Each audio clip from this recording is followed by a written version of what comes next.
Welcome to PMSR. Today, I've got 6 stories about the small things women do that men never forget. Not the grand gestures, the tiny moments that hit different. Let's get into it. Marcus had been dating Jenna for 3 months when he realized he was completely gone for her. Not because of anything she planned or orchestrated, because of what happened on a random Tuesday afternoon. He'd been stressed about a work presentation all week. The kind of stress where you can't sleep, can't focus, just running worst-case scenarios on repeat in your head. Jenna knew about it. He'd mentioned it once, maybe twice in passing. The day before the presentation, he came home to find a package outside his door. Inside was a new tie, navy blue with subtle silver threading, and a handwritten note on a sticky note that said, "You're gonna kill it tomorrow. This tie knows it. Jay." That was it. No grand romantic gesture, no expectations, just a $20 tie and 7 words. Marcus wore that tie to the presentation. Crushed it. Got the promotion he'd been working toward. But that's not what stuck with him. What stuck was that Jenna had been listening when he didn't even realize he was being heard. She'd remembered something he mentioned in passing, connected it to his stress, and did something about it without making it a big deal. 3 years later, Marcus still has that tie. Wore it to his wedding. To Jenna. Because she taught him something most guys don't learn until it's too late. The best relationships aren't built on the big moments you plan. They're built on the small moments someone notices when you think nobody's paying attention. David was the kind of guy who prided himself on being low maintenance. Didn't need much. Definitely didn't need anyone making a fuss over him. Then he met Rachel at a coffee shop, and 6 months in, she did something that completely dismantled his entire worldview. His grandfather died. Not unexpected, but it hit David harder than he thought it would. He told Rachel he needed a few days to process alone. She respected it, gave him space. On day 3, David's doorbell rang. He opened it to find Rachel standing there with grocery bags and no explanation. "I'm not here to talk," she said, walking past him into his kitchen. "I'm here to make sure you eat something other than cereal and sadness." She spent the next 2 hours cooking. Didn't ask how he was feeling, didn't try to fix anything, just made lasagna, portioned it into containers, labeled them with dates, stacked them in his fridge. When she was done, she hugged him once, said, "I'll text you tomorrow," and left. David stood in his kitchen staring at those containers for 10 minutes. Because Rachel had done what no one in his life had ever done. She'd shown up without needing credit for showing up. No, "Let me know if you need anything." No performative grief support. Just action. Just care. Most guys spend their whole lives being told to be strong, to handle things alone, to not need anyone. Then someone like Rachel comes along and says, "I see you struggling, and I'm going to help you anyway," and it rewires everything. David married Rachel 2 years later. On their wedding day, she made him lasagna from scratch. Some things you just don't forget. Tyler thought he knew what attraction was. Physical chemistry, shared interests, good conversation. Then he started dating Mia, and she taught him he'd been missing the entire point. They were at a bar with friends. Loud music, crowded space, typical Saturday night chaos. Tyler was mid-story about something that happened at work. The kind of story that's mildly interesting if you know the context, but mostly just filler conversation. He noticed Mia watching him. Not just looking, watching, like she was actually listening to every word he was saying about expense reports and office politics. When he finished, she asked a follow-up question. A real one, about a detail he'd mentioned that most people would have glazed over. That's when it hit him. Most people in Tyler's life didn't actually listen to him. They waited for their turn to talk. They nodded along while thinking about their own response. They performed interest. Mia actually listened. She remembered things he said weeks ago and brought them up later. She asked questions that showed she'd been paying attention. She made him feel like what he had to say mattered, even when it was just mundane work stuff. Tyler had dated women who were smarter than Mia, funnier, more successful, but none of them had ever made him feel heard the way she did. 6 months into dating her, Tyler realized something that changed his entire approach to relationships. Feeling understood is more powerful than feeling desired. Most guys spend their lives chasing women who make them feel wanted. Then they meet someone who makes them feel seen, and it's game over.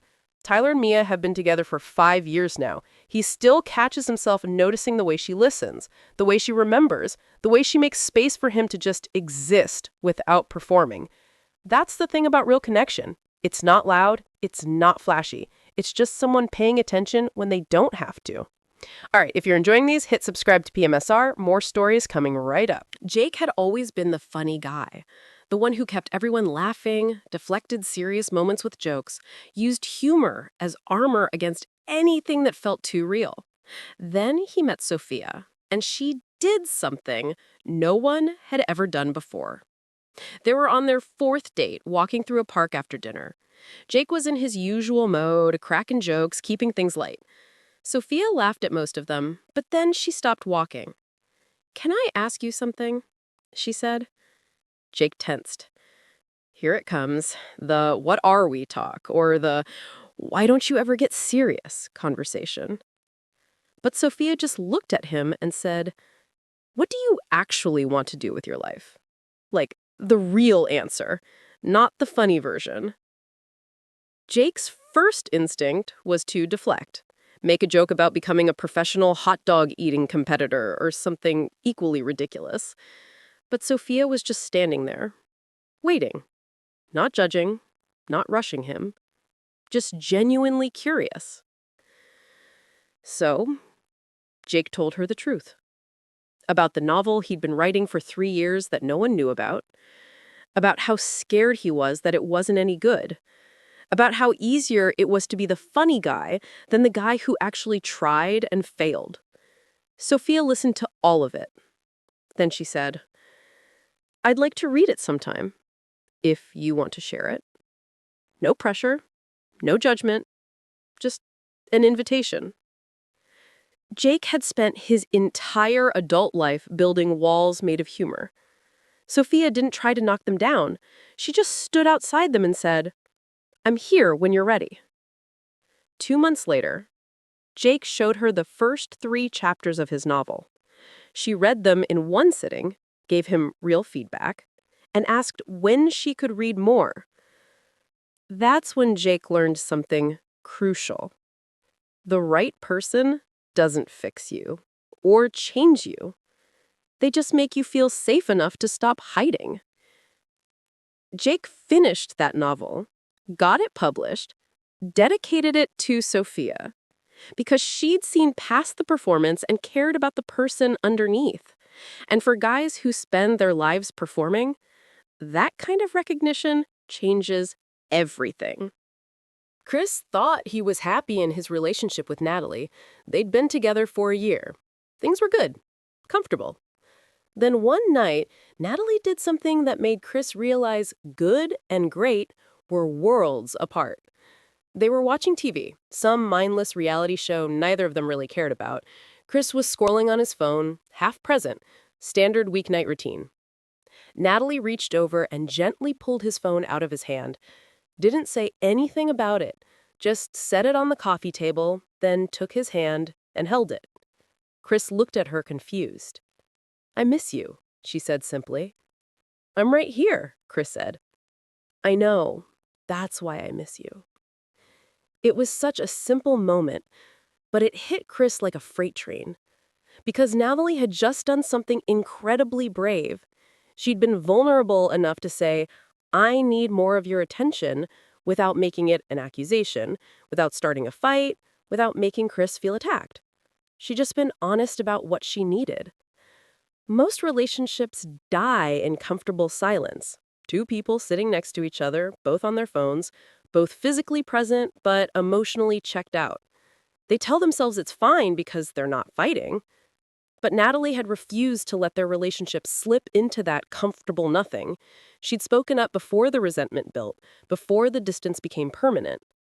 Chris put his phone in another room after that, started actually watching shows with Natalie instead of just sitting next to her, started asking about her day and actually listening to the answer. That moment taught him something critical. The best relationships aren't the ones without problems. They're the ones where both people care enough to speak up before small problems become big ones. Chris and Natalie got engaged last month. He still thinks about that night sometimes, about how close he came to losing something great because he'd confused comfort with connection.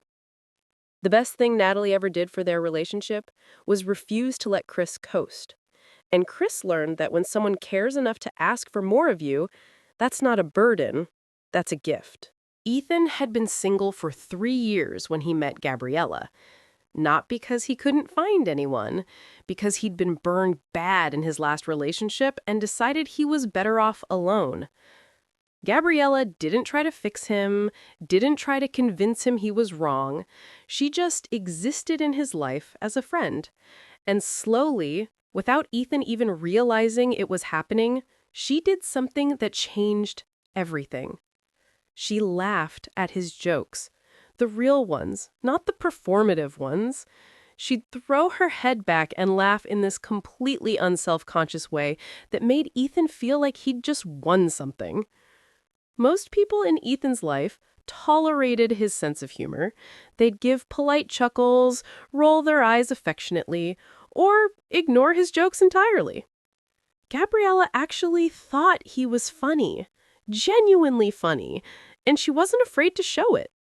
Ethan didn't realize how much he'd been dimming himself until Gabriella started lighting him back up. 6 months into their friendship, they were at a group dinner. Ethan made some stupid observation about the menu, something completely throwaway. Gabriella laughed so hard she nearly spit out her drink. One of their mutual friends leaned over and said to Ethan, "She really likes you, man." Ethan looked at Gabriella, who was still giggling, completely unaware of the conversation happening about her. That's when it clicked. Gabriella had been showing Ethan she liked him for months. Not through grand gestures or obvious flirting, just by genuinely enjoying his company, by making him feel like himself was enough. For guys who've spent years feeling like they have to earn affection or perform to be worthy of attention, meeting someone who just appreciates you as you are is transformative. Ethan asked Gabriella out the next week. She said yes, laughing like she'd been waiting for him to figure it out. They've been together for 2 years now. Ethan still makes stupid jokes. Gabriella still laughs like it's the funniest thing she's ever heard. Because the best relationships aren't built on perfection. They're built on someone making you feel like your weird, flawed, authentic self is exactly what they want. 6 stories. 6 small moments that changed everything. Here's what guys actually remember. It's not the expensive gifts or the big romantic gestures. It's the way you listen when they talk about nothing important. It's showing up without being asked. It's showing them seen when they're used to being invisible. It's being brave enough to ask for what you need. It's refusing to let good enough be the enemy of great. It's laughing at their jokes like you mean it. The moments that matter most are usually the ones we're not even trying to create. Which story hit you hardest? Let me know in the comments. And subscribe to PMSR for more stories that remind you what actually matters in relationships. See you next time.